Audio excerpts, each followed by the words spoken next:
এই যে এটা মনে হয় বেস্ট, মানে আচার বানানোর জন্য সবচেয়ে ভালো। কিন্তু এগুলো আমি একবার একটা নিয়ে ট্রাই করছিলাম, অনেক কঠিন এগুলো ছুলানো।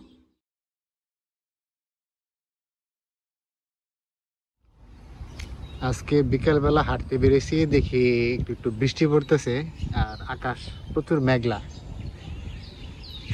তো খাবার জন্য দূরে যেতে চেয়েছিলাম, ওই জায়গায় আর যাওয়া হবে না, ক্যাফেতেই খেতে হবে।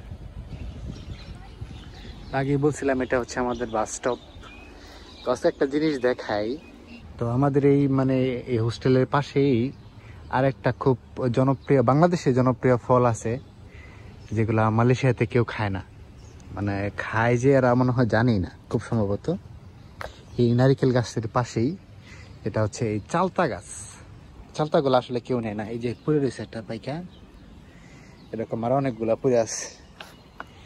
এই যে একটা, তো আমার এক বাতি যে আচার বানায়, চালতার আচার বানায়, তারে যদি দেওয়া যেত তাহলে মনে হয় অনেক খুশি হইতো। আরো পড়ে আছে অনেক ড্রেনের মধ্যে। এই যে এদিক দিয়ে আরো পড়ে আছে, এগুলা কেউ খায় না। তো গাছে অনেকগুলা ধরে আছে চালতা, এই যে অনেকগুলা। এই যে একটা, এটা মনে হয় পাকা। এই যে একটা, এই যে এটা মনে হয় বেস্ট, মানে আচার বানানোর জন্য সবচেয়ে ভালো। কিন্তু এগুলো আমি একবার একটা নিয়ে ট্রাই করছিলাম, অনেক কঠিন এগুলা ছুলানো, তারপরে আর বানাইনি, আচার বানাইনি। এই জায়গায় মানে এরা খায় না, জানি না, মনে হয় যে এগুলা খাওয়া যায়, এগুলা দিয়ে আচার বানানো যায়। আরো কত দূরে আছে,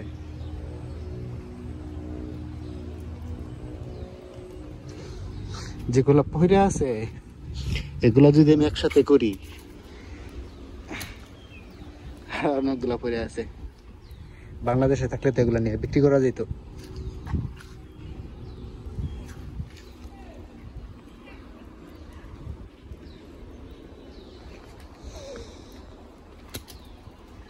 মানুষ আমার পাগলই বলে নাকি আল্লাহ জানে। এই যে একটা, আরেকদিন ট্রাই করবো বানানোর জন্য, যখন ফ্রি থাকবো তখন এই জায়গা থেকে নিয়ে আচার বানানোর ট্রাই করব। তো গাছটা বেশি বড় না, কিন্তু অনেক চালতা ধরে আছে।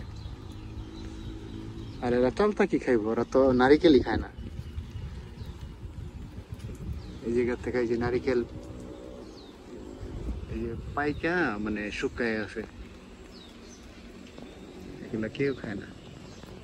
তো আমি যখন বিএসসিতে পড়তাম তখন আমার সাথে আরো কয়েকজন বাঙালি ছিল, তখন এই হোস্টেলে আমরা যখন একসাথে থাকতাম তখন এগুলা নিয়ে খাইতাম। চালতা খাইতে পারি নাই, কিন্তু ডাব খাইতাম, নারিকেল খাইতাম, ডাব নারিকেল নিয়ে খাইতাম। তো এখন তো আমি একা, ওরকম আর ইচ্ছাও হয় না যে নিয়ে খাই। আর এটা হচ্ছে আমাদের দেশে যে বলে পাঞ্চেখানা, আর এই জায়গায় বলে সুরাও, সুরাও, সুরাও আল ফালাহ, মানে এই জায়গায় নামাজ পড়ে, নামাজের জায়গা, কিন্তু এটা মসজিদ না। মসজিদ আরেকটা আছে, অনেক সুন্দর একটা মসজিদ আছে।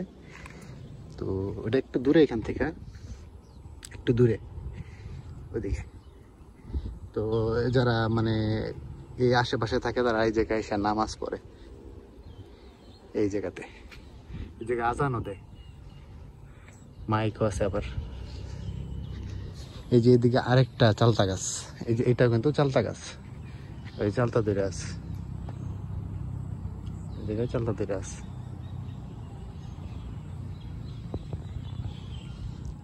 এই যে এইটাও আরেকটা চালতা গাছ।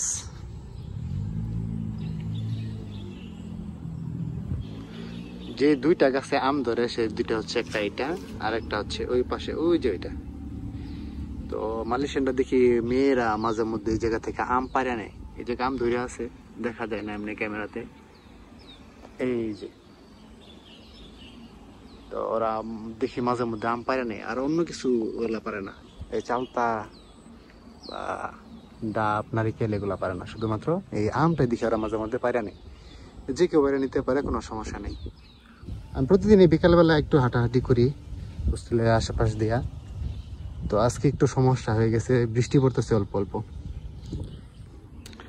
এই যে এই জায়গাটাতে একটা গাছ ছিল, বড় গাছ ছিল, তো গাছটা কাইটা এই জায়গায় বসার মতো একটা জায়গা বানাই দিছে, আর এই জায়গায় ছবি উঠানোর মতো একটা স্পেস করে দিছে। তো এই জায়গায় আমার অনেক আগের একটা ছবি আছে, এই যে এটা খুব সম্ভবত এলাচ গাছ, খুব সম্ভবত।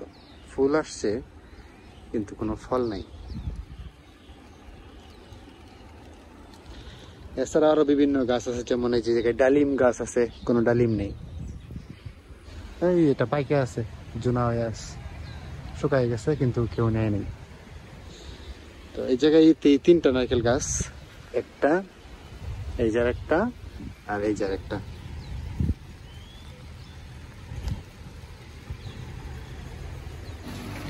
ভালোই বৃষ্টি শুরু হয়েছে। তো এই বৃষ্টির মধ্যে দেখি মালয়েশিয়ান ছেলেরা খেলাধুলা করতেছে, স্টুডেন্টরা ওই যে মাঠের মধ্যে খেলাধুলা করতেছে। আমার এত শখ নাই। মালয়েশিয়ার বৃষ্টি মানে খুব খারাপ, ভিজলেই জ্বর এসে যায়।